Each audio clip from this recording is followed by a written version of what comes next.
गौतम बुद्ध का जीवन हर किसी के लिए प्रेरणादायी है। गौतम बुद्ध बौद्ध धर्म के प्रवर्तक थे।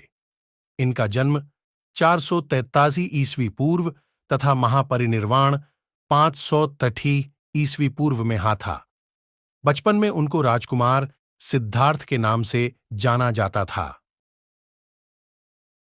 बौद्ध ग्रंथों के अनुसार गौतम बुद्ध के जन्म से 12 वर्ष पूर्व ही एक आर्षि ने भविष्यवाणी की थी कि यह बच्चा या तो एक सार्वभौमिक सम्राट या महान आर्षि बनेगा।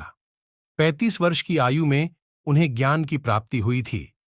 वह संसार का मोह त्याग कर तपस्वी बन गए थे और आइए आज हम आपको सिद्धार्थ के महात्मा बुद्ध बनने तक के सफर के बारे में बताते हैं। जन्मकाल बुद्ध का गोत्र गौतम था।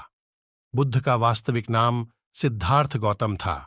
उनका जन्म शाक्य गणराज्य की राजधानी कपिलवस्तु के निकट लुम्बिनी में हुआ था। बुद्ध के जन्म के 7 दिन के भीतर ही उनकी माता का देहांत हो गया था। उनका पालन पोषण उनकी मौसी गौतमी ने किया था। शिशु का नाम सिद्धार्थ रखा गया था। शाक्य वंश के राजा शुद्धोधन सिद्धार्थ के पिता थे। सिद्धार्थ के जन्म से पूर्व हुई भविष्यवाणी से परेशान होकर उनके पिता ने उन्हें तपस्वी बनने से रोकने के लिए राजमहल की परिधि में रखा। गौतम राजसी विलासिता में पले बढ़े, बाहरी दुनिया से आक्रांत, नृत्य करने वाली लड़कियों द्वारा मनोरंजन, ब्राह्मणों द्वारा निर्देशन और तीरंदाजी, तलवारबाजी, कुश्ती, तैराकी और दौड़ में प्रशिक्षित किए गए थे। कम उम्र में ही उनका विवाह राजकुमारी यशोधरा से करा दिया गया। दोनों का एक पुत्र भी हुआ जिसका नाम राहुल था। गौतम बुद्ध की वजह से बदल गया इस स्त्री का जीवन।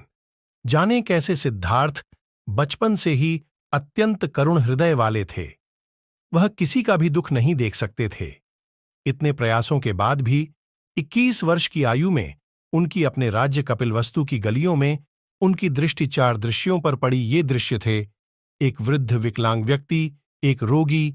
इन 4 दृश्यों को देखकर सिद्धार्थ समझ गए थे कि सबका जन्म होता है, सबको बुढ़ापा आता है, सबको बीमारी होती है और एक दिन सब मृत्यु को प्राप्त होते हैं।